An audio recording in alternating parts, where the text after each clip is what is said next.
በመጽሐፍ ቅዱስ ውስጥ አንድም ቦታ ላይ የእግዚአብሔር ልጅ በሥጋ ተገለጠ፣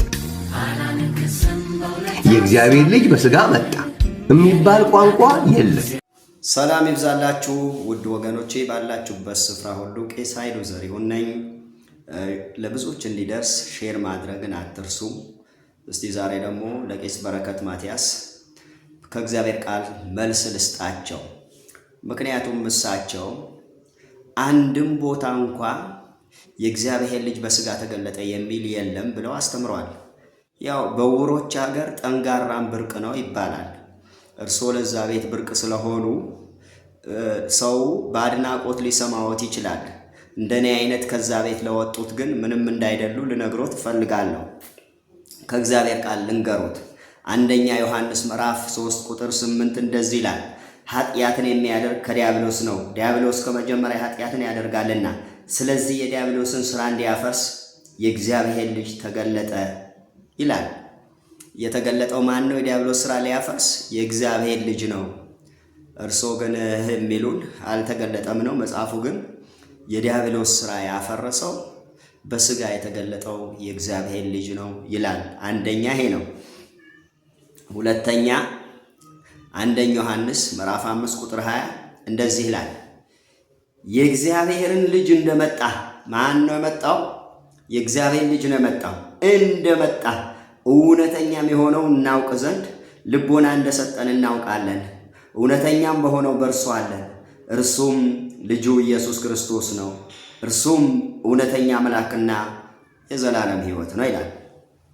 በሥጋ የመጣው እግዚአብሔር አብ ሳይሆን የእግዚአብሔር ልጅ እንደመጣ ብሎ ጸሐፊው ሐዋርያ ዮሐንስ በማያሻማ ቃል ነግሮናል። ዮሐንስ ልክ እርስዎ በዋሹበት ልክ አልዋሸም፣ እውነት ነው የተናገረው። ከየትኛው መጽሐፍ አግኝተው ነው? ምናልባት ከቁርአን አግኝተው ሊሆን ይችላል እንጂ ከመጽሐፍ ቅዱስ ይሄንን እንደሚል የለም። በደንብ እርግጠኛ ሆኜ የምነግሮት ነገር ይሄ ነው አንዱ። ሶስተኛ ሮሜ ምዕራፍ 9 ቁጥር 5 አባቶችም ለእነርሱ ናቸውና ከእነርሱም ክርስቶስ በሥጋ መጣ፣ እርሱም ከሁሉም በላይ ሆኖ ለዘላለም የተባረከ አምላክ ነው ይላል። ከአባቶች ነው የመጣው። ከአባቶች በሥጋ መጣ። ክርስቶስ በሥጋ መጣ ይላል እንጂ እርስዎ እንደተናገሩት አንድም ቦታ ብለው እንደው በልበ ሙሉነት ነው የተናገሩት። ቃሉ ግን ደግሜን አንብበው ሮሜ ምዕራፍ 9 ቁጥር 5 የእግዚአብሔር ምንድን ነው የሚለው? አባቶችም ለእነርሱ ናቸውና ከእነርሱም ክርስቶስ በሥጋ መጣ። ከእነርሱም ክርስቶስ በሥጋ መጣ፣ እርሱም ከሁሉም በላይ ሆኖ ለዘላለም የተባረከ አምላክ ነው። ከየት አግኝተው ነው ባኮ እንዲህ ብለው የሚናገሩት? አንድም ቦታ እኮ ነው ያሉት። የሆነ እኮ በማስረጃ እየተናገርኩት ነው። ምናልባት ከዛ ከሐዋርያዊት ቤተክርስቲያን ለወጣን ሰዎች መዋሸት ቅዠት ነው። ለዛ ውስጥ ላሉ አንዳንድ የዋሃን አሉ፣ እነሱን ማታለል ይቻላል። እግዚአብሔር ይመስገን። ጨምሬ ላንብብ። ይህም መልእክት አደራ ለቄስ በረከትን አድርሱልኝ። ዕብራውያን ምዕራፍ 10 ቁጥር 5 እንዲህ ይላል፣ ስለዚህ ወደ ዓለም ሲገባ መሥዋዕትና መባን አልወደድክም፣ ሥጋን ግን አዘጋጀህልኝ ይላል። ሥጋ አዘጋጀህልኝ።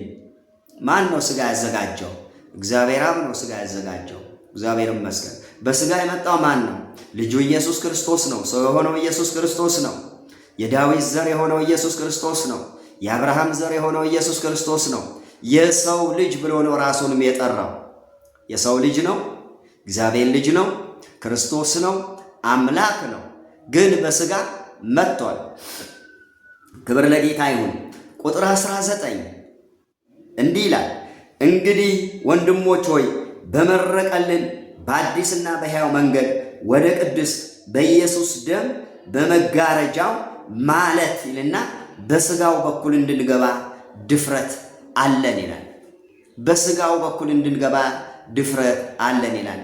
ወገ ቄስ በረከት መጽሐፍ ቅዱስ ዮሐንስ ወንጌል ምዕራፍ 1 ላይ ቁጥር 18 አካባቢ ጀምሮ ስናነብ እግዚአብሔርን ያየ አንድ ስንኳ የለም፣ እንኳን በሥጋ ሊገለጥ እግዚአብሔርን ያየ አንድ ስንኳ የለም፣ በቅፉ ያለ አንድ ልጁ ተረከው ይላል።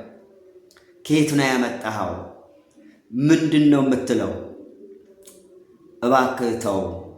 ከእግዚአብሔር ጋር እኮ ነው እየተጣላህ ያለው፣ ከእግዚአብሔር ጋር ነው።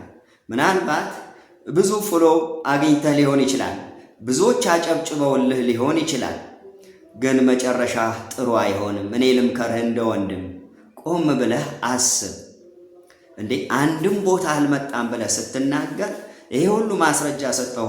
ምክንያቱም አንድ የፕሮቴስታንት ቤተክርስቲያን አባት አንድ ወጣት ከመጽሐፍ ቅዱስ ብዙ ጥቅስ ሲጠቅስ መጽሐፉን ወደ መድረክ ወጥተው ቀምተውት በል ቁጭ በል በአንድ ቀን መጽሐፉን ሁሉ አስተምረህ አትጨርሰውም ብለውታል ይባላል።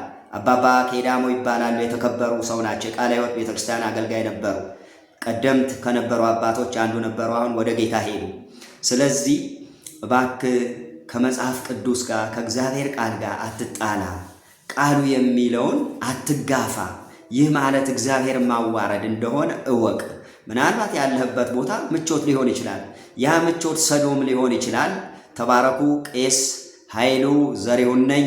ሼር አድርጉ፣ አትርሱ። አሜን።